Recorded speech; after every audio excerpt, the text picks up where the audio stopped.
Today, I wanted to clear something up.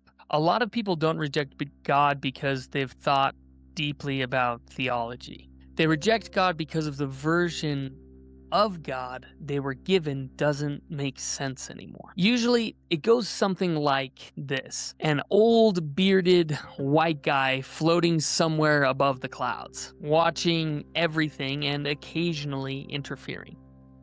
And honestly, if that is God, I get why people walk away. But that version of God does not come from the Bible. The Bible does not present God as a thing inside of the universe. It presents God as the reason the universe exists at all. God is not the biggest being in reality, He is being itself, the mind and will that reality rests on. That means God is not one object among many. He isn't competing with the universe. He isn't a part of the system. He is the foundation the system rests on.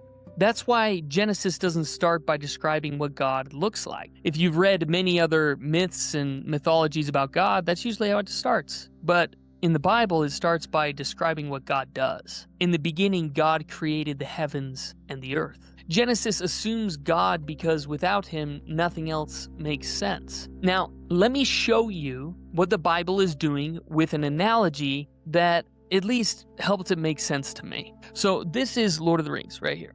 It's one of my most prized possessions. My wife got it for me. I just love these leatherback copies. And so here's my question. Where is J.R.R. Tolkien in the story? Because he's not a character in it. I've read him a lot. You never meet Tolkien in Middle-earth, but Tolkien is the reason the story exists at all. Middle-earth doesn't really explain Tolkien, it's Tolkien explaining Middle-earth. Every word on these pages exists because Tolkien chose it. Every race exists because Tolkien imagined it. Every battle exists because Tolkien decided it mattered. Even the rules of the world, what counts as good and what counts as evil, exist because Tolkien defined them. Tolkien isn't the biggest being inside of the story. He's the mind the entire story depends on. And this is exactly how the Bible wants us to think about God. He's not a character inside of the universe. He's the author the universe depends on. Now, when Christians say God has a mind and a will, we don't mean he's a bigger human being. Humans have minds, and God has a mind. Humans have will, and God's will is creative. God doesn't look at reality and react to it. Reality exists because God is thinking. Now, some people hear this and they say, so God is just a force, like the God of Spinoza. But forces don't choose, forces don't care, and forces certainly don't love. But minds do. The Bible's claim is not that reality is built on blind power, but on intentional love. And here's something else that I think that matters. Tolkien never enters the story. The Bible claims something far more shocking, that the author did enter the story. That's not how stories usually work, but the Bible says that the one who wrote reality stepped into it.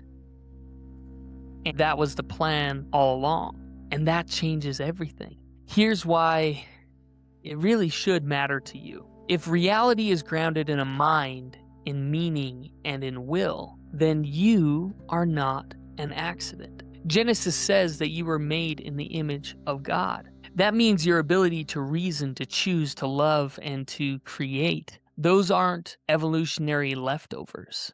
They're reflections. Your desire for meaning isn't a glitch in your brain. It's a clue about the kind of world that you live in. You feel purpose because reality itself is purposeful.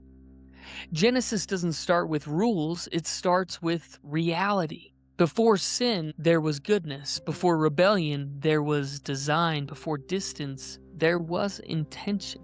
If God is real like this, then knowing Him isn't about religion. It's about aligning your life with the deepest truth of reality itself. And that is something worth thinking about. But as always, keep asking good questions, and I'll see you next time.